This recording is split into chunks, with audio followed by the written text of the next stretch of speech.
একদিকে আয়ুষের বিয়ের তোড়জোড় শুরু হয়ে গিয়েছে, অন্যদিকে হঠাৎ করেই ইন্দ্রাণী গাঙ্গুলির কাছে এসে নিজের রেজিগনেশন লেটার ধরিয়ে দিয়ে এই চন্দননগর থেকে মালদা চলে যাওয়ার সিদ্ধান্ত জানিয়ে দিল কুসুম। হ্যাঁ বন্ধুরা, ভিডিওতে লাইক দিয়ে দেখতে থাকুন। পরদিন সকাল হওয়া মাত্রই যখন কিনা আয়ুষ বলতে থাকে যে আমার হাতে সময় একদম কম, তাই আমার আর বিয়ের আনুষ্ঠানিকতা শুরু হয়ে যাওয়ার আগ মুহূর্তেই হলেও আমাকে যে করেই হোক না কেন এই দুটো চোখে মানুষটাকে আমাকে খুঁজে বার করতেই হবে। আমি তাকে ছাড়া আমি নিজের জীবনটা কোনো মতে ভাবতে পারি না। আমি তাকেই বিয়ে করব এবং তাকে আমার জীবনসঙ্গী করব। তাকে যদি আমি না পাই তাহলে আমি অন্য কাউকে আমার জীবনে আসতেও দেবো না। এবং ও মেঘাকে যে করেই হোক না কেন আমাকে এই সকল কিছু সম্পর্কে বলতে হবে। ওকে বলতে হবে যে আমার মনের মধ্যে কতটা ঝড়ঝাপটা বয়ে যাচ্ছে। ঠিক সেই মুহূর্তে যখন কিনা কুসুমের কাছে গিয়ে ওর পিসি বলতে থাকে যে হ্যাঁ রে কুসুম, কী ভাবলি তুই?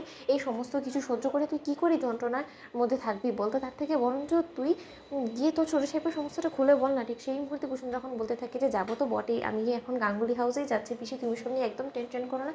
সেই বাড়িতে যাও মাত্রই তোমার সমস্ত প্রশ্নের উত্তর তুমি পেয়ে যাবে। ঠিক সেই মুহূর্তে আয়ুষ যখন বলতে থাকে যে আমি বরঞ্চ এবার একটু বেরিয়ে দেখি কী করে এর সন্ধান পাওয়া যায়। এটা তো নিশ্চয়ই আর যাই হোক না কেন কুসুমের সঙ্গে যার বিয়ে ঠিক হয়েছিল সে তো অন্তত আমাকে এই ডিটেলসটা দিতে পারবে। আমাকে যা করেই হোক না কেন আমাকে তাকে একবার হলেও খোঁজ করে তাকে জিজ্ঞেস করতে হবে যে এই দুটো চোখের ছবি যে ও তুলেছিল সেই চোখের মানুষটা ঠিক কে, তার পরিচয়টা ঠিক কী এবং সে কোথায় থাকে, তাকে কোথায় পেয়েছিল।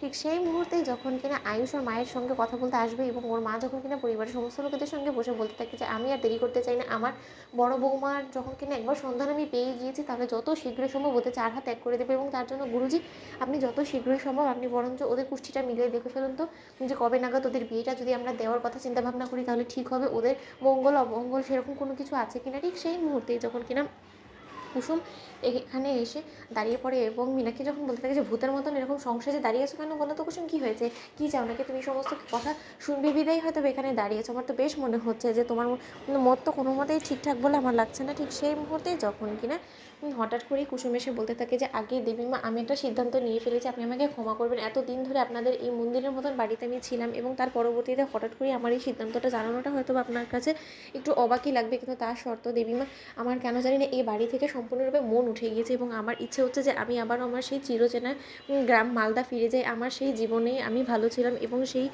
গ্রামেই হয়তো আমাকে বেশি মানে এখানে থাকাটা আমার কাছে এখন দম বন্ধকর এবং অস্বস্তিকর একটা পরিস্থিতির মতন আমি ফেস করছি। তাই আমি ভাবছি যে আমি যদি একবার মালদা ফিরে যাই তাহলে হয়তো সেটাই আমার জন্য ভালো লাগবে। আর বাবা যেরকমটা কাজ করতো এখানে সেরকমভাবেই কাজ করবে। ঠিক সেই মুহূর্তে মীনাক্ষী যখন বলতে থাকে যে এই যেই তুমি শুনেছো যে আয়ুষের বিয়ে আনুষ্ঠানিকতা শুরু হবে, সেই কাজের ফাঁকি দেওয়ার জন্যই তো এই সমস্ত সিদ্ধান্ত নিয়েছেন, আমি বেশ বুঝতে পারছি কুসুম। ঠিক সেই মুহূর্তে আয়ুষ অবাক হয়ে যায় এবং বলতে থাকে যে কুসুম, তুমি হঠাৎ করে এই সিদ্ধান্ত কেন নিলে বলো তো? তুমি এখান থেকে কোথাও যাবে না। তো বন্ধুরা লাইক কমেন্ট শেয়ার করো, সাবস্ক্রাইব করতে ভুলো না।